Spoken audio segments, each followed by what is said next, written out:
बिल्कुल।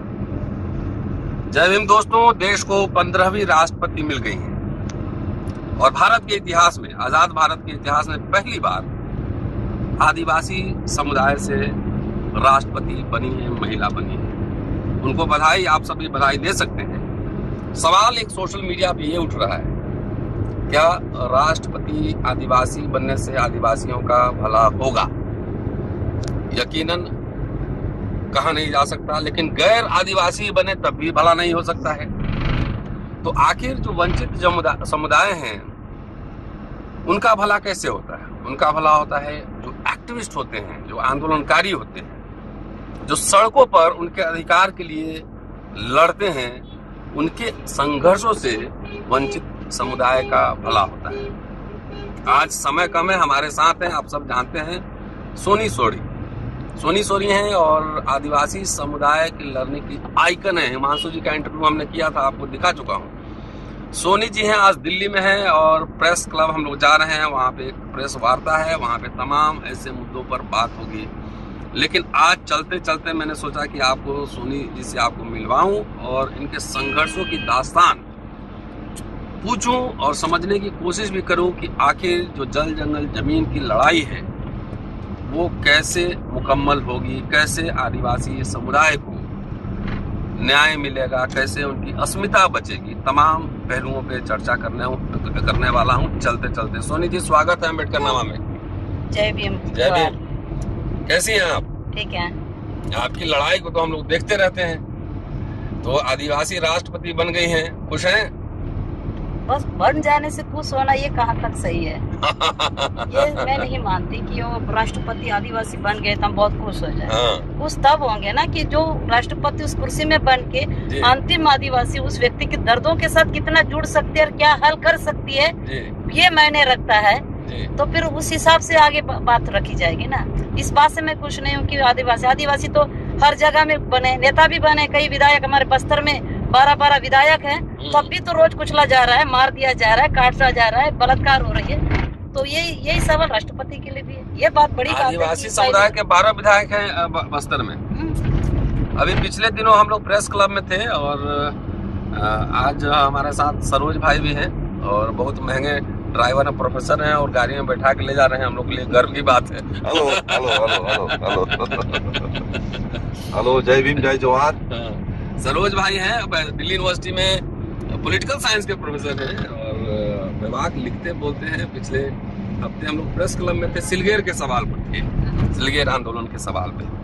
आज मैं छत्तीसगढ़ कभी कभी जाता रहता हूँ और लोगों से मिलता हूँ, लेकिन मैं समझना चाहता हूँ क्योंकि जो भी इंफॉर्मेशन हमारे पास है, सूचना है, वो सेकेंडरी है। मैं गया नहीं हूँ उस पूरे एरिया में, वहाँ क्या चल रहा है, कितने दिनों से चल रहा है, क्या मुद्दे हैं, राज्य सरकार और केंद्र सरकारें वहाँ क्या कर रही हैं, ये जरा दोस्तों को बताइए। देखिए, वहाँ लंबे समय सिलंगेर का आंदोलन चल रहा है, बुर्जी में आंदोलन चल रहा है और हमारे ताड़बल्ला उसमें आंदोलन चल रहा है। आंदोलन है तो बस्तर में अभी कम नहीं हुई है, बल्कि बढ़ते जा रहा है। अच्छा। सबसे बड़ा मुद्दा है सिलंगेर का। सिलंगेर में दिन दाड़े गोली चलाई गई है, मेरे आदिवासी भाइयों की हत्या हुई है।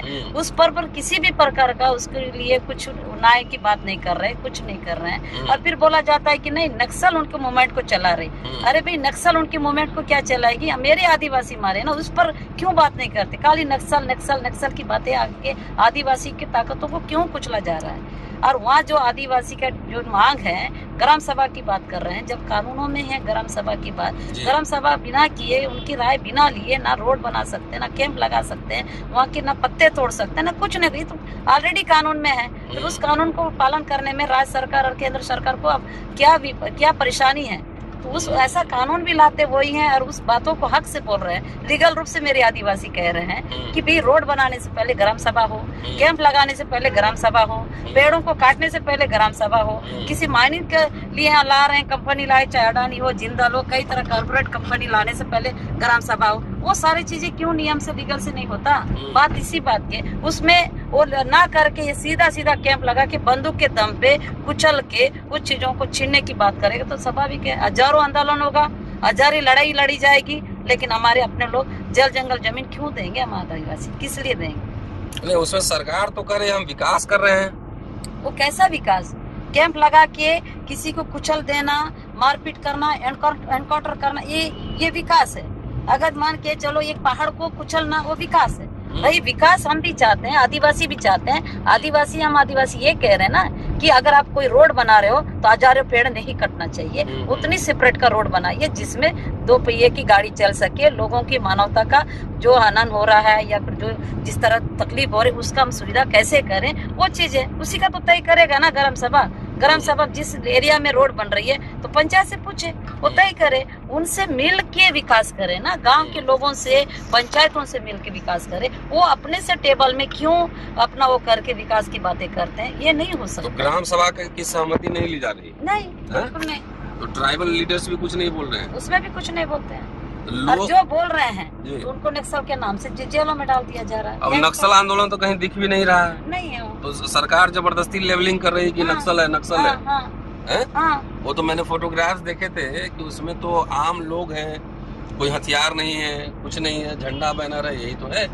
वो सीधा अपना एक संविधान के रूप में जोला डंडा लेके निकलते हैं और अपनी बात रखने के लिए उनको बात भी रखने नहीं दिया जा रहा है। तो फिर कैसे? जैसे इड़मे मरकाम है उदाहरण, इड़मे मरकाम अब जेल के जगदलपुर जेलों में है, उसके अंदर डाल दिया गया 1.5 साल होने का। इड़मे मरकाम सिर्फ क्या बोली थी, जब नंदराज पहाड़ को अडानी अपना कंपनी लगाने के लिए पूरे कैप्चर कर रहे थे, उसके लिए 25-30 हजार आदिवासी निकले, उसकी लीडरशिप की है। उसका यही कहना था कि इस पहाड़ को हम कटने नहीं देंगे, इस जंगलों को हम कटने नहीं देंगे, इसलिए क्योंकि वो बहुत बड़ा पहाड़ है। नंदराज हमारा देवता है, देवता के नाम से वो पूजा जाता है। और वो पहाड़ से एक मानसून जब हवा चलती है वो टकराता है उस पहाड़ से, उसके बाद पानी गिरना चालू हो जाता है। अच्छा। अगर वहाँ पर अडानी जैसा या जिंदल जैसा कोई कंपनी लग जाए, पहाड़ तो खत्म। फिर वो मानसून हवा किससे टकराएगा? उस कंपनी की दीवारों से टकराएगा, मायने से टकराएगा, उससे हमारी मानवता का क्या होगा? इसलिए उसके लिए लड़ाई लड़ी और उसको, और वो हमेशा महिलाओं के साथ अत्याचार बलात्कार की आवाज उठाए। भीड़ में मरकाम को जेल में डाल के रखे, नक्सली बोल के यूएपी धारा लगा दी। वो पेड़ों को काटने से रोक रही है, पहाड़ों को बचाने की बात कर रही है। क्या हम आदिवासी सिर्फ अगर जल जंगल जमीन बचाते हैं वो शुद्ध हवा हम अकेले ही हमारे आदिवासी समुदाय लेती है क्या? पूरे भारत के नागरिक लोग नहीं लेते हैं। अगर उस तरह से चीजें के लिए अगर आदिवासी आगे आके लड़ के अपनी जीवन पूरी मतलब कुर्बानियों में जा रहा है, उनकी खूने बह रहे हैं, उनकी ये कर रहे हैं, तब भी क्यों भारत देश के उन नागरिक, उन सरकार और केंद्र सरकार सर को क्यों नहीं दिखता? क्यों आदिवासी को कीड़े मकड़े बना के रख के कुचलने के सिवाय कुछ नहीं? मतलब हम आदिवासी को, जैसा आज राष्ट्रपति की बात मुझे बड़ा अजीब लगता है, एक आदिवासी राष्ट्रपति बन गई है पहली बार, तो मेरे को ऐसा लगता है कि हम आदिवासी भी कोई इंसान है या नहीं, क्या है? तो अगर बन गई है तो कितना क्या करेगी, कैसे करेगी, ये तो आगे समय बताएगा। लेकिन हम आदिवासी भी तो इसी भारत देश के नागरिक हैं, तो अगर बन गए तो बन गए। अब सवाल ये नहीं है कि बड़ा आदिवासी बन गए तो बहुत बड़ा कुछ ऐसा। इनसे कुछ उम्मीद कर रहे हैं आप? किनसे? जो राष्ट्रपति बनी है, ज्ञापन वगैरह देंगे, मांग करेंगे कुछ? देखिए, राष्ट्रपति बनी इस बात की तो बधाई तो हम जरूर जाके देंगे, अगर उनसे हम मुलाकात की जरूर बातें करेंगे। लेकिन सोनी सोड़ी अकेली नहीं, बस्तर की आवाज, बस्तर के दर्दों के साथ राष्ट्रपति के पास जाएंगे। वो गोंपाड़ के लोग जाएंगे राष्ट्रपति के पास और उसके से उस दिन बधाई देंगे। और तब हमारी उम्मीद तब जगेगी ना, जब बस्तर के दर्दों से, उन खूनों से लथपथ और कैसे उन दर्द भरी जिंदगियों से जूझ रहे हैं, कैसे रहे, उनके साथ राष्ट्रपति मिले और बातें करे। और उसके बाद उम्मीद की बातें तब हमको पता चलेगा। अब तक उनकी भावनाओं को जानना है, उनसे मिलना है, उनके बीच में जाना है, तो हमको बस्तर के लोगों को मिलना होगा। जब ऑफिस संभाल लेंगी जब वो, तो एक आधिकारिक रूप से कोई चिट्ठी, कोई मेमोरेंडम आप देंगे कि हम लोग मिलना चाहते हैं बस्तर के लोग, देंगे? फर्स्ट देखिए, सुनते रहिए, पहला आवेदन जाएगा गोंपाड़ से सीधा राष्ट्रपति के टेबल में जाएगा। ये बात हुई, हम सब साथ हैं। अच्छा, एक बात बताइए सोनी जी, कांग्रेस और बीजेपी, सेंटर में बीजेपी की सरकार है और छत्तीसगढ़ में कांग्रेस की सरकार है। कांग्रेस और बीजेपी की लड़ाई है और राहुल गांधी, सोनिया गांधी को ईडी ने तलब किया है, बुलाया भी है, मतलब ऑफिस में। तो सिलगेर को लेकर या बस्तर को लेकर जो इन दोनों दलों का अप्रोच है, किस तरह का है? अलग अलग है या एक ही तरह का है?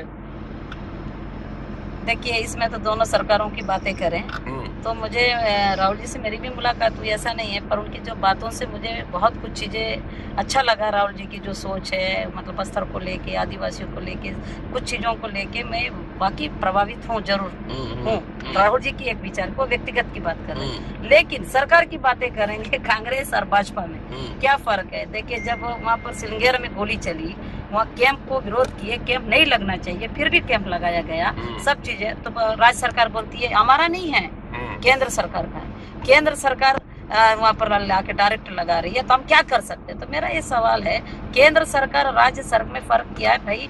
आपने जब वहाँ से अपना वो मेमोरेंडम भेजे हैं, तब तो यहाँ से केंद्र सरकार वहाँ पर भेजी ना।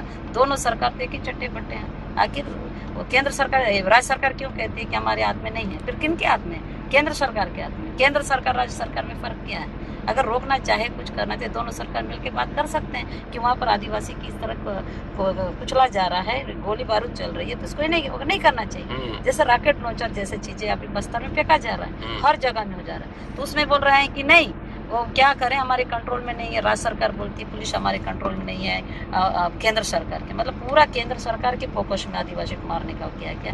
राज्य सरकार भी हमको स्पष्ट जवाब दे, वो खुलेआम बोले ना कि हमारे हाथ में नहीं है, केंद्र सरकार फोर्स लगा रही है, केंद्र सरकार आदिवासी को सब कर रही है, हम इसके कंट्रोल से बाहर हैं। लेकिन बंद रूम में बोलने के बजाय खुल के बोले तो हम माने ना, केंद्र सरकार के हाथ में कितना क्या है। तो आज आप प्रेस कॉन्फ्रेंस में जा रही हैं, तो क्या वहां से सोनिया गांधी के लिए, राहुल गांधी के लिए अपील जारी करें कि आपकी वहां सरकार है, बोलिए अपने सरकार को भी खुल के बोले, अगर आदिवासी के हितैषी है तो आदिवासी के पक्ष में खड़े हो, और दिखना चाहिए। बिल्कुल हम बोलेंगे, क्यों नहीं बोलेंगे, क्योंकि ये देखिए राहुल जी कहते थे कि हमारे को अंतिम व्यक्ति की उस मुसीबतों, उस चीजों का जानने की जरूरत है, उनके साथ तकलीफ नहीं होना चाहिए। अंतिम व्यक्ति को मैं बहुत ज्यादा महत्व देता हूँ। तो फिर राहुल जी का ये विचार जब मुलाकात थी, तो अभी यही है, उनकी सरकार आई है, तो क्यों नहीं बोलेंगे कि भाई अंतिम व्यक्ति का भी दर्द इतनी ज्यादा हो गई, तो आपकी सरकार है, आप उनके लिए, आदिवासियों के लिए कुछ अच्छा करने की आदेश प्रमाण करिए, बिल्कुल वहाँ होना चाहिए। शायद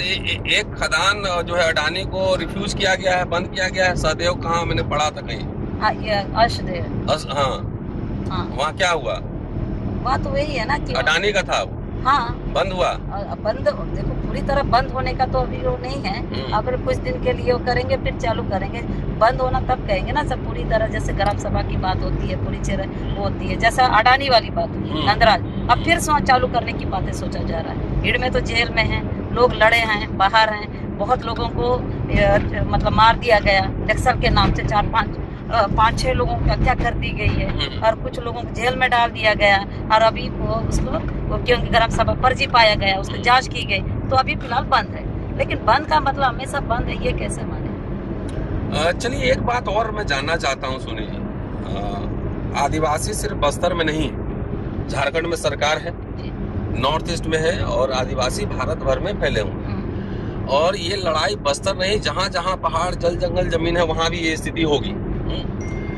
तो क्या वहाँ के जो लोग हैं, जो आंदोलनकारी हैं, जो लीडर्स हैं, जैसे आप हैं, और कई पिछली बार हम मिले थे इनसे, क्या नाम था उनका, जो आए थे, सरोज भाई, हाँ जो आए थे पिछली बार प्रेस कॉन्फ्रेंस में, वो सुरजू टिकाम, हाँ टिकाम साहब आए थे, सुरजू को जानती है ये। हाँ, तो क्या जो आप ऑल इंडिया लेवल पे कोई इस तरह का नेटवर्क, कोई इस तरह का समन्वय कि सारे देश के आदिवासी और तमाम शेड्यूल कास्ट, शेड्यूल ट्राइब, पहले तो आदिवासी जो जल जंगल में रहते हैं, कोई इस तरह का प्लान है कि सब लोगों को इकट्ठा किया जाए?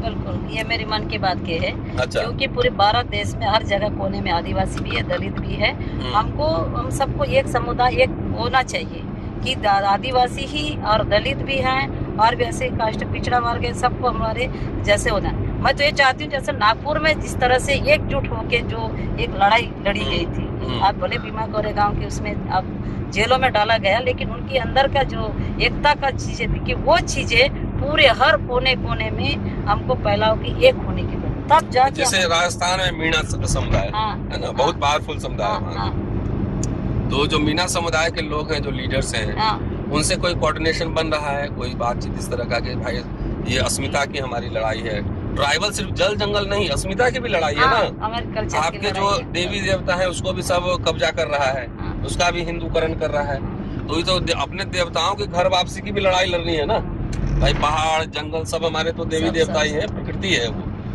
तो इस तरह का मैं पूछ रहा हूँ कि वो कोऑर्डिनेशन बनेगा। जिससे आप देखिए किसान आंदोलन हुआ, लोग डटे रह गए, सरकार को झुकना पड़ा। और जब दिल्ली में ये आंदोलन जब बढ़ेगा आएगा और वो एक जगह से सब जगह से जब कोऑर्डिनेशन बनेगा, तब दिल्ली में एक माहौल बनेगा। तब अभी बस्तर के बारे में, सिलगेर के बारे में बहुत लोग नहीं जान रहे हैं क्या हो रहा है। तो इस तरह का कोई प्रयास हो रहा है नेटवर्क बनाने का ऑल इंडिया में? जी। मतलब मैं अब मेरे मन में ये है कि अब शुरुआत, अब दिल्ली पहला कदम है। हाँ। तो ऐसे ही मतलब हर जगह जहाँ पर मेरे को ऐसा लगेगा कि जहाँ मेरे साथी हैं, मेरे क्रांतिकारी साथी और भी मेरे ऐसे मतलब सामाजिक लोग हैं, संगठन के लोग, जहाँ मुझे आवाज़ देंगे, मैं वहाँ पहुँच के अपनी बातें रखना और एक दूसरे को जोड़ने का मेरा एक प्रयास है। चलिए, तो सोनी सोनी थी, आप जानते हैं, और आज समय का अभाव था इसलिए कार में बैठे बैठे हम लोग बातचीत कर रहे हैं। अब पूरा इनके संघर्ष को समझिए। मैं अभी सिर्फ पढ़ रहा हूँ, लोगों से बातचीत करके समझने की कोशिश कर रहा हूँ, लेकिन फंडामेंटल्स मुझे पता है कि क्या वहाँ पे चल रहा है। पूरा वीडियो देखिए और घर घर जन जन इस वीडियो को पहुँचाइए, लोगों को बताइए कि बस्तर और सिलगेर नहीं, जहाँ जहाँ आदिवासी जंगल जमीन है, जंगल है, वहाँ पे कैसे इनक्रोचमेंट हो रहा है डेवलपमेंट के नाम पे, सिविलाइजेशन बढ़ाने के नाम पर सारा इनक्रोचमेंट हो रहा है। लेकिन अभी तक एक विश्वविद्यालय मुझे लगता है वहाँ खोला नहीं। क्या विश्वविद्यालय है?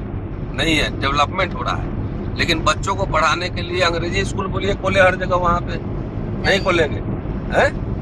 तो विश्वविद्यालय नहीं है, स्कूल नहीं है और डेवलपमेंट हो रहा है। किसका विकास हो रहा है ये आपको समझना है। पूरा वीडियो देखिए, सुनिए, शेयर और सब्सक्राइब जरूर करते रहिएगा। शुक्रिया, जय Bhim. Thank you Soni ji.